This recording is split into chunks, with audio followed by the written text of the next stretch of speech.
All right, let's talk about diversifying movement. This is a very important principle for us. Okay, let's look at how we usually approach a movement training. It's very often approached through exercises. So, for example, if someone goes into a normal gym, he will be assigned some exercises to do, or he will choose some exercises to do by himself. We don't really care about exercises actually. And the reason is that exercises are in a sense limiting. We want to go beyond exercises. But in the beginning, exercises are powerful, and they can be a way, or they should be a way, that brings you towards basically not thinking so much about exercising anymore, but about moving. Yeah, so it will be, if properly approached, a path towards freedom of movement. What does it mean more concretely? It means that usually the exercise approach is that you get some exercises and then you're supposed to do them in the way that they're explained or showed and blah, blah, blah, blah, blah. And especially if you think about the machine training where the movement is very guided and you can actually not do many choices, then you will realize actually you are just doing a few movements. Like maybe it's 10 in a training, maybe 20, maybe even 50, but it's still not very diverse. We are living in a world or in a society that is in a sense not very physical, because movement is very restricted.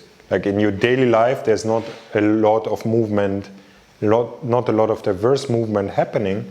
And then when you want to counterbalance this lack of physicality, and you're going into a sort of training where you're just doing a few movements, a few more movements than in your daily life, yes, it is a help, but it's not the full answer that you actually need.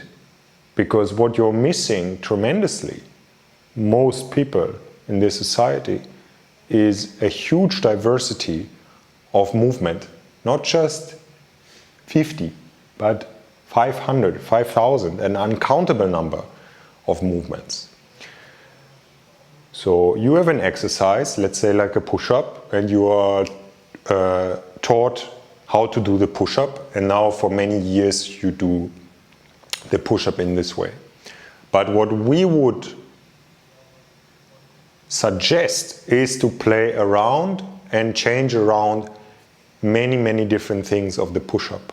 And it's definitely not wrong to do in the beginning the basic push-up. Also, we show a basic push-up, but then we would want to diversify it in different ways. And it can be small ways, like what to do with the eyes, how to hold the head, and it can be bigger things that really affect your whole body in a way that you can directly, instantly feel.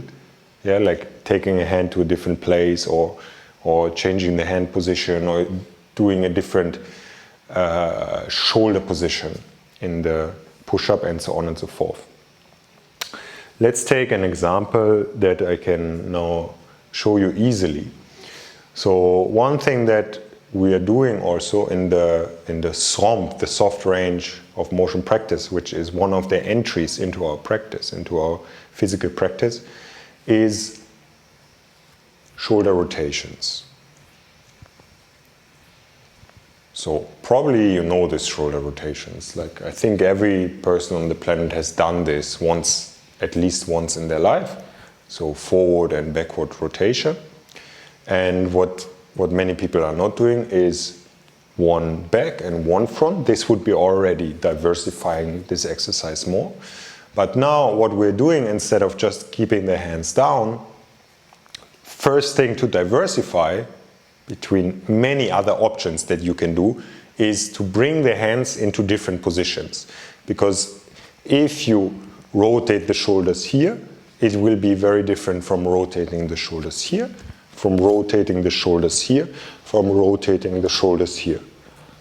Yeah? So all of these positions obviously change the angle of the upper arm in the shoulder, and obviously will change the activation of the muscle, will change the stimulus that the joint gets.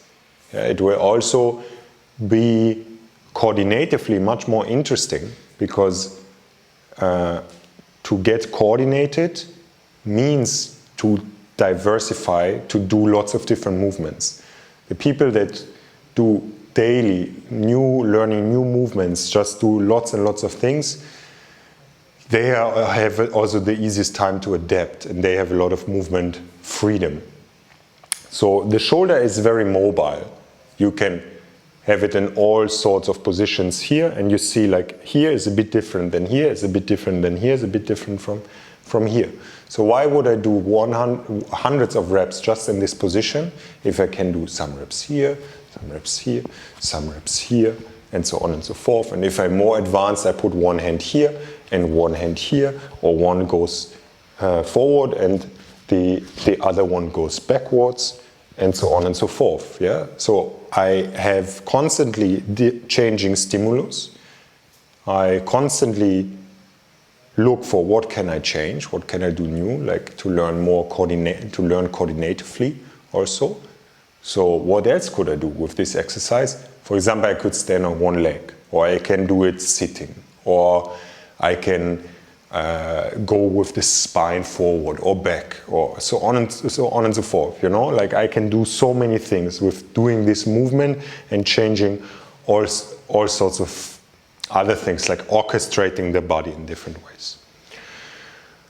Okay, so one idea is the diversification, diversifying the movement, and we think that is very, very powerful. It will be very healthy, because many people are getting sick and getting pains because of lack of movement diversity.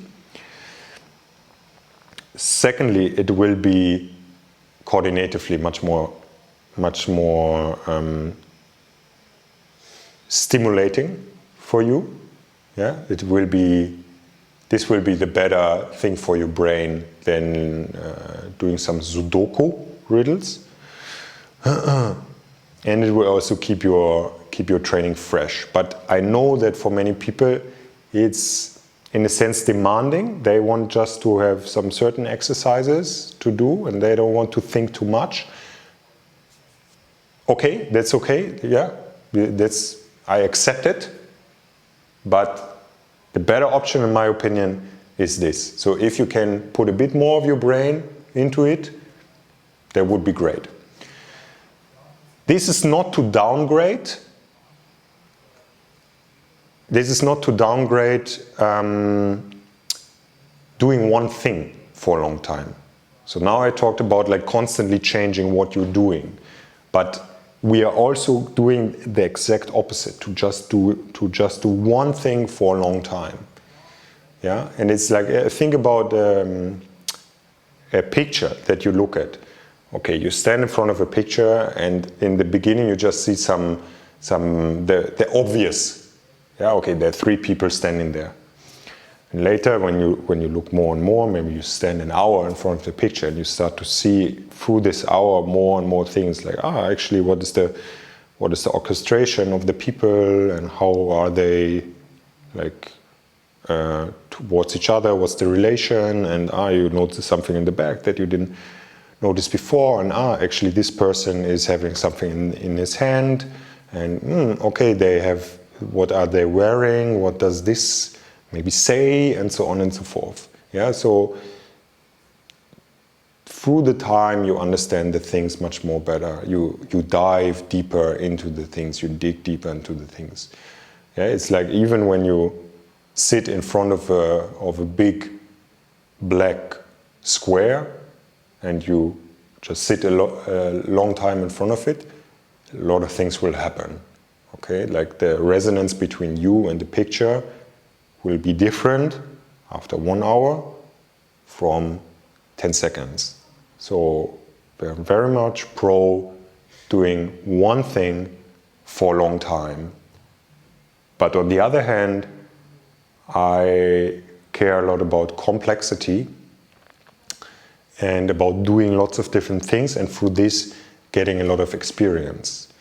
If you get into a practice where you need to solve riddles or where you work more principle-based, there's often much more nourishing in this sense. Like if you think about climbing, there it's not about doing certain movements, but it's about how do you climb up. It's a riddle, it's a problem to solve. Yeah, and from this the movement happens. So no one tells you move in this way, but it's more like, okay, can we get up here? And then there are many different ways, and depending on the people, but you are also able to climb one thing in many different ways. And when you climb a few different routes, you will have moved in all sorts of different ways already. The thing is, it's just one scenario. It's the climbing scenario, the vertical scenario. There are many other scenarios. Yeah, there's scenario on the floor, there's scenario with partners, there's inside scenario, outside scenario, there is horizontal, vertical, water, hard floor, soft floor scenario, blah, blah, blah, blah, blah. There are so many different scenarios. And if you can diversify also in scenarios, then you will become more and more intelligent in your movement. Because in a society where people are not really moving, you don't have to handcuff anyone in this sense, because they're already imprisoned by this lack of movement possibility. Yeah, so you will gain a lot of physical freedom, but actually this will transfer directly into other parts of your being and provide you with more freedom in your life. So diversify the movement, it's one thing, and on the other hand also go deep into the things. But it's the complexity that is present in both. Yeah, the diversity is the complexity of doing the many, and to dive deep into one thing is the complexity that you see in just focusing on one thing, and like seeing more and more the complex ways of it, like looking for a long time at a snowflake, for example. Okay, that's just some words about diversifying movement.